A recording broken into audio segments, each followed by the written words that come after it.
जय हिंद। आज का टॉपिक है मेल रिप्रोडक्टिव सिस्टम। आज हम मेल रिप्रोडक्टिव सिस्टम के बारे में देखेंगे और उसमें क्या क्या पार्ट्स होता है, क्या क्या पोजीशंस होता है उसके बारे में हम जानेंगे। पिछला जो फर्स्ट लेक्चर था उसमें हम लोग इंट्रोडक्शन के बारे में देखे थे, सिर्फ इंट्रोडक्शन दिए थे ह्यूमन रिप्रोडक्शन के बारे में और देखे थे क्या क्या स्टेप्स होता है। उसमें एक चीज़ गलती हो गया था, जो उसमें जो एक एग्जाम्पल दे रहे थे, जो अंडा देता है मुर्गी, जो क्या करता है वो अंडा देता है, जिसको हम क्या कहते हैं वो भी पैरस कहते हैं। और जो डायरेक्ट अपने बच्चे को जन्म देता है उसको हम क्या कहते हैं, भी पैरस कहते हैं। ये आप लोग करेक्शन कर लीजिएगा। तो चलिए हम शुरू करते हैं आज का टॉपिक, मेल रिप्रोडक्टिव सिस्टम। आज का जो टॉपिक है वो क्या है, मेल रिप्रोडक्टिव सिस्टम। आज हम मेल रिप्रोडक्टिव सिस्टम के बारे में जानेंगे, उसमें क्या क्या पार्ट्स होता है। ये जो डायग्राम दिख रहा है, एक इसका डायग्राम दिख रहा है मेल रिप्रोडक्टिव सिस्टम के बारे में। आज हम कंप्लीट सब पोजीशन के बारे में देखेंगे और उसका क्या क्या नाम होता है उसके बारे में देखेंगे। पहले हम लोग देखते हैं कि मेल रिप्रोडक्टिव सिस्टम जो है क्या क्या चीज से मिल के बनता है, तो उसको देखते हैं। पहला क्या होता है, इट कांस्टेंट ऑफ, ये क्या क्या चीज से मिल के बनता है। पहला क्या होता है, प्राइमरी सेक्स ऑर्गन। पहला क्या होता है, प्राइमरी सेक्स ऑर्गन। प्राइमरी मतलब क्या होता है कि प्राइमरी सेक्स ऑर्गन, इसमें क्या होता है, प्राइमरी सेक्स ऑर्गन हम लोग किसको कहते हैं, टेस्टिस को कहते हैं। किसको कहते हैं, टेस्टिस को कहते हैं। टेस्टिस में ही क्या होता है, स्पर्म का फॉर्मेशन होता है। टेस्टिस में क्या होता है, स्पर्म बनता है, उसके बाद क्या होता है, उसमें कुछ डक्ट होता है जिसके द्वारा क्या कहते हैं, स्पर्म को ट्रांसफर किया जाता है।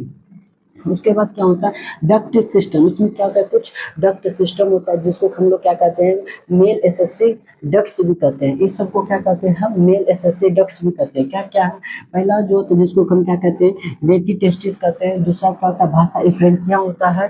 तीसरा क्या, एपिडिडिमाइस होता है, उसका भाष डिफरेंस होता है। ये सब डक्ट सिस्टम जो होता है, जिसको क्या करता है, जो कि स्पर्म को क्या करता है, ट्रांसपोर्ट करने में मदद करता है। लेकिन इसका कोई भी रोल क्या होता है, स्पर्म को बनने में मदद नहीं करता है। सिर्फ ओनली वो क्या करता है, एक जगह से लेकर दूसरे जगह पहुंचाने में मदद करता है स्पर्म को। मेनली जो टेस्टिस में क्या होता है, स्पर्म का फॉर्मेशन होता है और ये जो डक्ट्स है वो क्या करता है, उसको सिर्फ ट्रांसफर करता है एक जगह से दूसरे जगह। उसके बाद क्या होता है, मेल एसेसरी ग्लैंड। कुछ क्या होता है, मेल एसेसरी ग्लैंड होता है जो कि बहुत इंपॉर्टेंट होता है। पहला क्या होता है, सेमिनल वेसिकल। सेमिनल वेसिकल्स जो किसमें होता है, पीरियड में होता है। उसके बाद क्या होता है, प्रोस्टेट ग्लैंड होता है जो क्या सिंगल होता है। प्रोस्टेट ग्लैंड किसमें होता है, सिंगल में होता है। उसके बाद कहता है बुल्बोयूरेथ्रल ग्लैंड। बुल्बोयूरेथ्रल ग्लैंड भी किसमें होता है, पेयर में होता है। बुल्बोयूरेथ्रल ग्लैंड का जो फंक्शन होता है, ये क्या करता है, पेनिस को लुब्रिकेशन में मदद करता है। इस एसेसरी ग्लैंड जितना भी तीनों है, इसको हम लोग आगे डिस्कस करेंगे डिटेल में। सिर्फ आज हम इसका बारे में हम सिर्फ बता रहे हैं। नेक्स्ट लेक्चर जो आएगा लेके आएंगे उसमें हम इस सब के बारे में डिटेल में पढ़ाएंगे। उसके बाद क्या होता है, एक्सटर्नल जेनिटेलिया। अब हम कुछ एक्सटर्नल जेनिटेलिया के बारे में देखते हैं। एक्सटर्नल मतलब क्या होता है, बाहर, जो क्या होता है बाहर में प्रेजेंट होता है, उसी को हम लोग एक्सटर्नल जेनिटेलिया। उसमें क्या होता है, पहला स्क्रोटम होता है, एस्क्रोटम और पेनिस। एस्क्रोटम क्या होता है, एस्क्रोटम को हम किसको कहते हैं, इसमें जो एक्सटर्नल जेनिटेलिया में दो होता है। पहला क्या होता है, एस्क्रोटम होता है, दूसरा क्या होता है, पेनिस होता है। एस्क्रोटम हम लोग किसको कहते हैं, एस्क्रोटम कहते हैं पोच लाइक स्ट्रक्चर होता है। क्या होता है, एक पोच लाइक स्ट्रक्चर होता है जो क्या होता है, हमारा पेल्विक रीजन में प्रेजेंट होता है। कहाँ प्रेजेंट होता है, पेल्विक रीजन में प्रेजेंट होता है, जो आउटसाइड हमारे बॉडी के बाहर में प्रेजेंट होता है, आउटसाइड में होता है। स्क्रोटम में ही क्या होता है, हमारा जो दो टेस्टिस होता है वो स्क्रोटम में क्या होता है, प्रेजेंट होता है। स्क्रोटम क्या आउटर कैविटी होता है, जिसके अंदर क्या होता है, हमारा दोनों टेस्टिस जो होता है, जो कि पेयर में प्रेजेंट होता है, कुछ इस स्क्रोटम में क्या होता है, प्रेजेंट होता है। और इसी स्क्रोटम में टेस्टिस प्रेजेंट होता है और उसमें क्या होता है, स्पर्म का फॉर्मेशन होता है। और यह पेनिस क्या होता है, पेनिस क्या करता है, सिर्फ स्पर्म को फीमेल रिप्रोडक्टिव ट्रैक्ट में पहुंचाने में क्या करता है, मदद करता है। सिर्फ इसका यही दोनों क्या होता है, फंक्शन होता है। अब हम लोग देखते हैं, और जो मेनली जो क्या होता है, मेल रिप्रोडक्टिव सिस्टम कहाँ पे प्रेजेंट होता है, हमारा जो पेल्विक रीजन होता है ना, वहाँ पे क्या होता है, मेल रिप्रोडक्टिव सिस्टम प्रेजेंट होता है। कहाँ पे प्रेजेंट होता है, male reproductive system pelvic region में प्रेजेंट होता है। अब हम लोग देखते हैं इसका फिगर के बारे में। ये जो डायग्राम जो बनाए हैं मेल रिप्रोडक्टिव सिस्टम, इसके बारे में देखते हैं। ये एक रफ फिगर बनाए हैं। फिगर में उतना हम एक्सपर्ट नहीं है, जितना आप लोग सोचते हैं उतना फिगर उतना अच्छा हम नहीं बना पाते। फिर भी हमने कोशिश किया है कि एक अच्छा सा फिगर बना के आपको समझा दे, जो कि एक रफ डायग्राम बनाया है, आप लोग जरूर देखें। पहला बात हम लोग देखते हैं टेस्टिस से शुरू करते हैं। ये क्या होता है टेस्टिस? टेस्टिस कितना होता है? दो होता है, पेयर में होता है, एक टेस्टिस इधर, एक टेस्टिस इधर।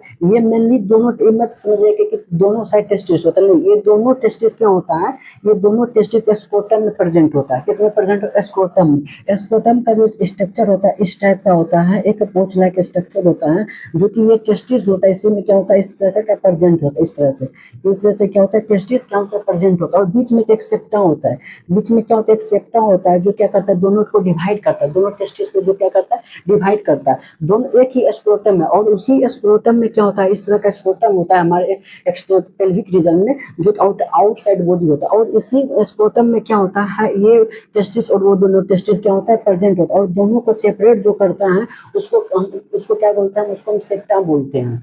टेस्टिस हो गया, और टेस्टिस से क्या होता है, इसमें टेस्टिस के अंदर में बहुत, ये जो रेटिस टेस्टी हो गया, भाषा फ्रेंसिया हो गया, एपिडीमाइस, सब ये किस में प्रेजेंट होता है, इस टेस्टिस में प्रेजेंट होता है। जब हम इसका स्ट्रक्चर देखेंगे ना, तब उसके बारे में हम डिटेल में बात करेंगे। अब हम लोग देखते हैं यहाँ पे क्या होता है, स्पर्म का फॉर्मेशन होता है। इससे टेस्टिस में क्या होता है, टेस्टिस के आगे टेस्टिस होता है, ये टेस्टिस आगे जाके क्या होता है, 250 कंपार्टमेंट में डिवाइड होता है, जिसको हम क्या कहते हैं, टेस्टिकुलर लोब्यूल्स कहते हैं। क्या कहते हैं, टेस्टिकुलर लोब्यूल्स। और उसी में क्या होता है, उसमें अंदर में भी बहुत सारा पार्ट होता है। जब हम टेस्टिस का लेक्चर लेकर आएंगे, उसमें हम डिटेल में उसका स्ट्रक्चर बता के समझाएंगे। उसके बाद क्या होता है, इसमें क्या हुआ, स्पर्म का फॉर्मेशन हुआ। उसके बाद क्या होता है, जो भाज डिफरेंस होता है, इसके थ्रू क्या होता है, स्पर्म का ट्रांसपोर्ट किया जाता है। किसका कहते हैं, भाज डिफरेंस के द्वारा क्या होता है, स्पर्म का ट्रांसफर किया जाता है। उसके बाद हम लोग देखते हैं ये क्या, यूरिनरी ब्लैडर। इसमें क्या होता है, यूरिन का स्टोरेज होता है। ये जो भाज डिफरेंस होता है, ये इसके अंदर नहीं है। ये क्या करता है, मान चले कि यूरिनरी ब्लैडर, यूरिनरी ब्लैडर के क्या ओवर लूप बनाता है, ओवर लूप बनाते हैं, इसके अंदर में नहीं है। इसका बैक साइड से हम फिगर बनाए हैं, जिसके वजह क्या होता है, ये जो भाषा डिफरेंस होता है ना, ये क्या करता है, यूरिनरी ब्लैडर के ऊपर से क्या करता है, लूप बनाता है। उसके बाद क्या होता है, जो यूरिनरी ब्लैडर होता है, जिसमें क्या होता है, यूरिन स्टोर होता है, इसको हम लोग क्या कहते हैं, यूरिनरी ब्लैडर कहते हैं। और ये क्या, यूरेटर होता है। ये यूरेटर आगे जाके किससे कनेक्ट होता है, ये आगे जाके किडनी से कनेक्ट होता है। किससे कनेक्ट होता है, मान लीजिए किडनी है, किडनी के हिसाब से होता है, बीन शेप का होता है, जो आगे जाके किससे कनेक्ट होता है, किडनी से। किडनी में क्या होता है, यूरिन का फिल्ट्रेशन होता है, यूरिन का फिल्ट्रेशन होता है, वहाँ पे यूरिन फॉर्मेशन होता है। और वहाँ से क्या होता है, ये यूरेटर के थ्रू किस में आता है, यूरिनरी ब्लैडर में आके स्टोर होता है। उसके बाद हम लोग देखते हैं, उसके बाद क्या करते हैं, जो भाज डिफरेंस आके क्या बनाते हैं, कॉमन इजेक्टिव डक्ट बनाता है। क्या बनाते हैं, कॉमन इजेक्टिव डक्ट बनाता है। उसके बाद जो ये जो देख रहे हैं, ये वाला पार्ट और ये पार्ट है, जिसको हम लोग क्या कहते हैं, सेमिनल वेसिकल्स कहते हैं, जो किसमें प्रेजेंट होता है, पेयर में प्रेजेंट होता है। और ये क्या होता है, पोस्टेड ग्लैंड। पोस्टेड ग्लैंड किसमें होता है, एक सिंगल में होता है, किसमें एक होता है प्रेजेंट। ये जो दिख रहा है, हम लोग जो इसका जो फिगर बना है, ये आप लोग को यहाँ दिख होगा दो, लेकिन ये क्या होता है, ये दो नहीं होता, ये एक होता है। ये हम इसका बैक साइड का फिगर बनाया है, इसलिए आप लोग को दो लग रहा है, लेकिन ये एक प्रेजेंट होता है। उसके बाद क्या होता है, बुल्बोयूरेथ्रल ग्लैंड। ये जो रेड कलर का दिख रहा है, ये वाला पार्ट, और इसको हम लोग क्या कहते हैं, बुल्बोयूरेथ्रल ग्लैंड कहते हैं। और ये क्या, यूरेथ्रा होता है, इसको हम लोग क्या कहते हैं, यूरेथ्रा। यूरेथ्रा हम लोग उसको कहते हैं जिससे कहते हैं urine as well as sperm, दोनों क्या होता है, पास होता है। इसी यूरेथ्रा से क्या होता है, यूरिन भी पास होता है और स्पर्म भी पास होता है, दोनों एक ही नला से क्या होता है, पास होता है। मेल का जो यूरेथ्रा होता है, यूरेथ्रा से क्या होता है, बड़ा होता है, लेकिन फीमेल का जो यूरेथ्रा होता है, वो छोटा होता है। मेनली बात है क्या, मेल का जो यूरेथ्रा इसलिए बड़ा होता है, क्योंकि इसमें क्या होता है, स्पर्म और यूरिन दोनों एक ही रास्ता से पास होता है, लेकिन फीमेल में दोनों अलग अलग पाथवे होता है, दोनों क्या होता है, अलग होता है। इसीलिए जो मेल का जो यूरेथ्रा होता है, वो थोड़ा क्या होता है, बड़ा होता है, फीमेल का यूरेथ्रा क्या होता है, थोड़ा छोटा होता है। इससे क्या होता है, स्पर्म और यूरिन दोनों पास होता है। उसके बाद क्या है, इसके में एक क्या होता है, ग्लैंस पेनिस होता है। क्या होता है, ग्लैंस पेनिस। ग्लैंस पेनिस हम लोग किसको बोलते हैं, enlarged foreign part of penis.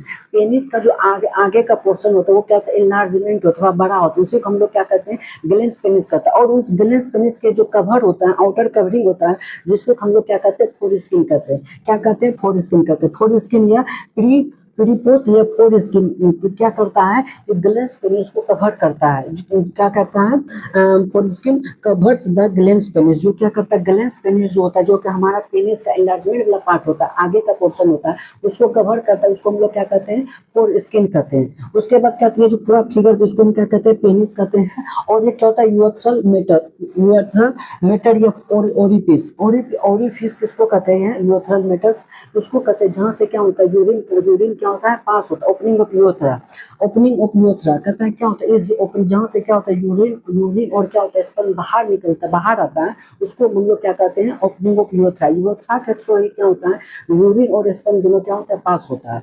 अब कुछ इंपॉर्टेंट इसका बात बताते हैं। हमारा जो टेस्टिस होता है वो कहाँ प्रेजेंट होता है, स्कोटम में प्रेजेंट होता है। और वो कहाँ प्रेजेंट होता है, हमारा जो पेल्विक रीजन होता है उसके आउटर साइड प्रेजेंट होता है।